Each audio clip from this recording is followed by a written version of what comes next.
क्या होगा अगर आप सिर्फ एक बार 30,000 रुपये लगाएं और सालों बाद भविष्य में उसका वैल्यू कई गुना बढ़ जाए। मतलब एक बार जमा करके एक लंबे समय तक उसे भूल जाओ। आज मैं आपको एक ऐसा इन्वेस्टमेंट ऑप्शन बताने वाला हूं जो मार्केट में काफी समय से मौजूद है, लेकिन ज्यादातर लोग इसे नजरअंदाज कर देते हैं। और इसकी सबसे खास बात है, रोज के उतार चढ़ाव की टेंशन लेने की जरूरत ही नहीं है। सोचिए, आपकी यह 30,000 रुपये की छोटी सी रकम आपके बच्चों की एजुकेशन, फ्यूचर वेकेशन या फिर आपके रिटायरमेंट के काम आ सकती है। दोस्तों, ये कोई मैजिक नहीं है, ये है स्मार्ट इन्वेस्टिंग और पावर ऑफ कंपाउंडिंग का कमाल। इस वीडियो में मैं आपको बताऊंगा इस प्लान का पास्ट परफॉर्मेंस कैसा रहा, फ्यूचर में क्या पोटेंशियल है और इसमें एंट्री कब करनी चाहिए और क्या यह आपके लिए सही है या नहीं। आपको कितने साल जमा रखने पर आपको कितना मिल सकता है, ये सब मैं आपको एग्जाम्पल्स के साथ कैलकुलेशन करके बताऊंगा जो आपके दिमाग को हिला देगा। दोस्तों, आज हम जिसके बारे में आपको बताने वाले हैं वो SBI म्यूचुअल फंड का एक फंड है। आप जानते हैं, आज के समय में भारत की सबसे बड़ी और number 1 mutual fund AMC company SBI है और इसके साथ साथ यह एक सरकारी कंपनी है, तो लोगों को इस पर पूरा भरोसा है और यह एक भरोसेमंद सरकारी कंपनी है। SBI आज के समय में करीब लगभग 12 लाख करोड़ रुपए को मैनेज करने वाली भारत की पहली म्यूचुअल फंड कंपनी है। मतलब हमारे जैसे लोगों ने इसमें इतना रुपया निवेश किया है। अगर आप भी चाहते हैं कि आपका एक छोटा सा इन्वेस्टमेंट भविष्य में लाखों बन जाए, तो यह वीडियो सिर्फ आपके लिए है। आप जानते हैं, पैसा एक दिन में नहीं बनता है, लेकिन एक दिन जरूर बनता है। इसीलिए आज की बचत यानी फ्यूचर का सुख। चलिए, आज हम जिस फंड की बात करेंगे वो भारत की हेल्थ केयर और फार्मा सेक्टर कंपनियों में निवेश करता है।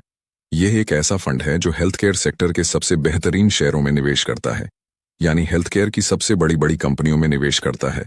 मैं आपको कुछ कंपनी के नाम बताता हूं। Sun Pharmaceutical Industries Limited, Divi's Laboratories Limited, Max Health Care Institute Limited, Lonza Group AG, Gland Pharma Limited, Mankind Pharma Limited. ऐसी ही टोटल 31 कंपनी है जिसमें यह फंड निवेश करता है। इससे हमें भविष्य में एक अच्छी ग्रोथ मिल सकती है, क्योंकि लोग बीमार होना कभी बंद नहीं होंगे और दवाइयां बनना भी कभी बंद नहीं होगी। इससे आप समझ सकते हैं इसका फ्यूचर कैसा होगा।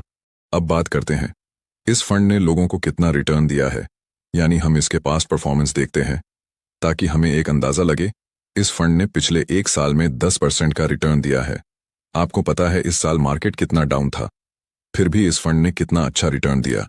इसने पिछले 3 सालों में 27% का रिटर्न दिया है और पिछले 5 सालों में 20% का रिटर्न दिया है।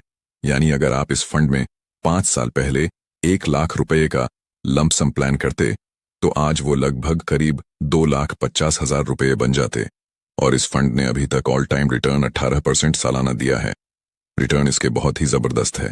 याद रखें, यह पास्ट रिटर्न्स हैं, फ्यूचर में रिटर्न की कोई गारंटी नहीं है, इससे कम या ज्यादा भी मिल सकते हैं।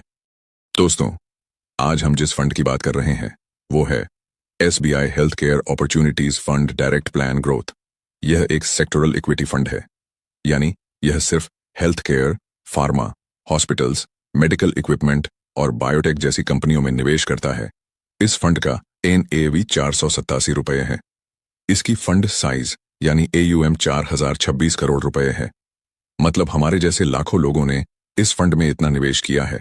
इस फंड में आप इमरजेंसी में कभी भी अपना पैसा निकाल सकते हैं। अगर आप 15 दिन से पहले अपना पैसा वापस निकालते हैं तो आपको 0.50% का एग्जिट लोड चार्ज लगता है। इस फंड का एक्सपेंस रेशियो 0.92% का है। ये एक छोटा सा खर्च है जो फंड मैनेजर द्वारा आपसे लिया जाता है आपके पैसे को सही जगह निवेश करने के लिए। अगर टैक्स की बात करें तो आपको पता है, 1 साल से पहले निकालने पर उस पर मिले रिटर्न्स पर 20% टैक्स लगता है। 1 साल के बाद 1 साल में 1,25,000 रुपये से ज्यादा के रिटर्न्स पर 12.5% का टैक्स लगता है। इस फंड में निवेश करने के लिए आपको 2 तरीके मिलते हैं। पहला, आप SIP इन्वेस्टमेंट कर सकते हैं। दूसरा, आप लंप सम इन्वेस्टमेंट कर सकते हैं। मिनिमम SIP आप 500 रुपये का कर सकते हैं और मिनिमम लंप सम आप 5,000 रुपये का कर सकते हैं। मैक्सिमम की कोई लिमिट नहीं है। आज हम आपको लंप सम इन्वेस्टमेंट के बारे में बताएंगे। चलिए, अब बात करते हैं, अगर हम इस फंड में 30,000 रुपये का लंप सम इन्वेस्टमेंट करते हैं और एक्सपेक्टेड रिटर्न हमें 18% का मिलता है, तो भविष्य में कितना बड़ा फंड बन सकता है, चलिए देखते हैं। अगर आप 30,000 को 5 साल तक जमा रखते हैं तो उस पर आपको एस्टिमेटेड रिटर्न्स मिलता है 38,633 रुपये और दोनों को मिलाकर कुल राशि 68,633 रुपये होगी। ऐसे अगर आप 30,000 को 10 साल तक जमा रखते हैं तो उस पर आपको एस्टिमेटेड रिटर्न्स मिलता है 1,27,015 रुपये। दोनों को मिलाकर कुल राशि 1,57,015 रुपये होगी। ऐसे अगर आप 30,000 को 15 साल तक जमा रखते हैं तो उस पर आपको एस्टिमेटेड रिटर्न्स मिलता है 3,29,212 रुपये। दोनों को मिलाकर कुल राशि 3,59,212 रुपये होगी। ऐसे अगर आप 30,000 को 20 साल तक जमा रखते हैं तो उस पर आपको एस्टिमेटेड रिटर्न्स मिलता है 7,91,791 रुपये। दोनों को मिलाकर कुल राशि 8,21,791 रुपये होगी। ऐसे अगर आप 30,000 को 25 साल तक जमा रखते हैं तो उस पर आपको एस्टिमेटेड रिटर्न्स मिलता है 18,50,059 रुपये। दोनों को मिलाकर कुल राशि 18,80,059 रुपये होगी। अब शुरू होता है असली खेल। अगले 5 सालों में आपको कितना रिटर्न मिल सकता है आप सोच नहीं सकते। अगर आप 30,000 को 30 साल तक जमा रखते हैं तो उस पर आपको एस्टिमेटेड रिटर्न्स मिलता है 42,71,119 रुपये। दोनों को मिलाकर कुल राशि 43,01,119 रुपये होगी। तो देखा आपने कैसे लास्ट के 5 सालों में कितना बड़ा फंड बनता है। ये होती हैं लॉन्ग टर्म इन्वेस्टमेंट की ताकत। दोस्तों, अगर आप पैसे को सही समय और सही जगह निवेश करते हैं तो आपका वो निवेश आपकी लाइफ बदल सकता है। एक बात याद रखें, म्यूचुअल फंड का सारा पैसा शेयर मार्केट में निवेश किया जाता है तो थोड़ा रिस्क इसमें भी होता है, लेकिन लॉन्ग टर्म में आपको एक अच्छा रिटर्न देखने को मिलता है। म्यूचुअल फंड में आपका पैसा किसी एक कंपनी में निवेश नहीं किया जाता है। फंड मैनेजर आपके पैसे को बहुत सारी अलग अलग कंपनियों में निवेश करते हैं, जिससे रिस्क कम हो जाता है। उम्मीद है आपको हमारा वीडियो पसंद आया होगा।